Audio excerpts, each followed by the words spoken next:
আপনি কি জানেন এই কুফরি জাদুর দুনিয়ায় সবচাইতে শক্তিশালী এবং ভয়ঙ্কর জাদু কোনটা?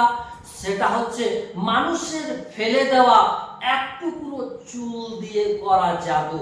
আপনার সংসারে অশান্তি লেগেই রয়েছে, অথবা আপনার শরীরটা দিন দিন শুকিয়ে যাচ্ছে, দিনের পরে দিন আপনি ক্ষীণ দুর্বল হয়ে যাচ্ছেন, আপনি বুঝে উঠতেই পারছেন না যে আপনার আসলে হয়েছেটা কি। হতে পারে আপনার মাথার চুল নিয়ে কেউ তন্ত্র মন্ত্র করে আপনার বাড়ির কোনায় কেউ সেটিকে পুঁতে দিয়েছে, অথবা আপনার মাথার চুলটা দিয়ে জাদু করে সেই চুলটাই আপনার বালিশের তলায় রেখে দেওয়া হয়েছে, আর এই চুলটাই আপনার জীবনকে দিনের পরে দিন ধ্বংসের মুখে ঠেলে দিচ্ছে। আজ আপনাদেরকে এই ভিডিওতে আমি 100% কার্যকালে কোরআনে একটা শক্তিশালী এই চুল দিয়ে এমন একটা কোরআনে আমল শিখিয়ে দেব। এই আমলটি যদি আপনি করে দেন, 3 দিনের মধ্যে আপনার শরীরে থাকা চুল দিয়ে ওই জাদুর আসরটি কেটে যাবে ইনশাআল্লাহ।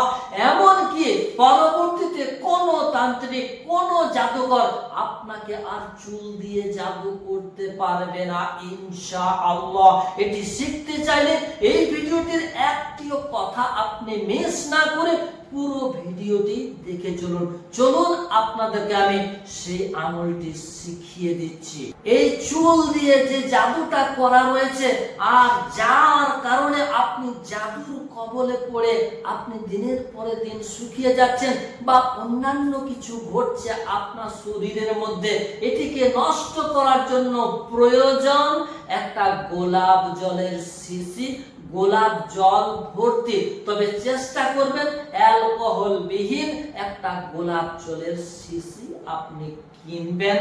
এই গোলাপ জলের শিশির ঢাকনাটিকে আপনি খুলবেন, আর আপনার মাথার চুল অথবা যে রোগীটার আপনি চিকিৎসা করছেন সেই রোগীটার মাথার চুল, এই চুলটা কিন্তু উপড়ে নেওয়া চুল হতে হবে। কাটা চুল দিয়ে কিন্তু এই তদবিরটা করা যাবে না। মনে রাখবেন, জাদুকর তান্ত্রিক ব্যক্তিরা যখন কাউকে জাদু করে চুল দিয়ে, তখন কিন্তু উপড়ে যাওয়া চুলটাকে জাদুকর তান্ত্রিকরা ব্যবহার করে থাকে।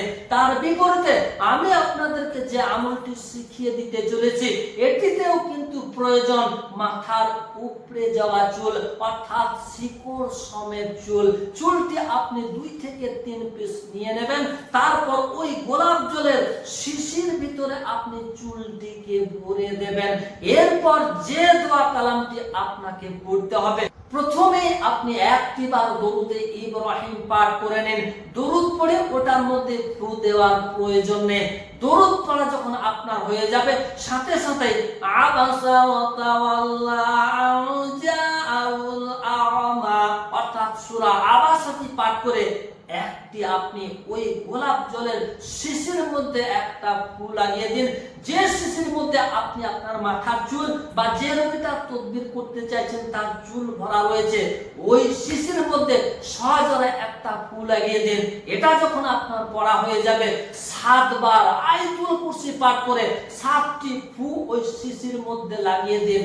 এটা যখন আপনার পড়া হয়ে যাবে, 4 কুল অর্থাৎ সূরা কাফিরুন 3 বার পাঠ করে 3টি ফু, সূরা ইখলাস 3 বার পাঠ করে 3টি ফু, সূরা ফালাক 3 বার পাঠ করে 3টি ফু, সূরা নাস 3 বার পাঠ করে 3টি ফু, সবশেষে সূরা ফাতিহা 11 বার পাঠ করে 11টি ফু লাগিয়ে দিন।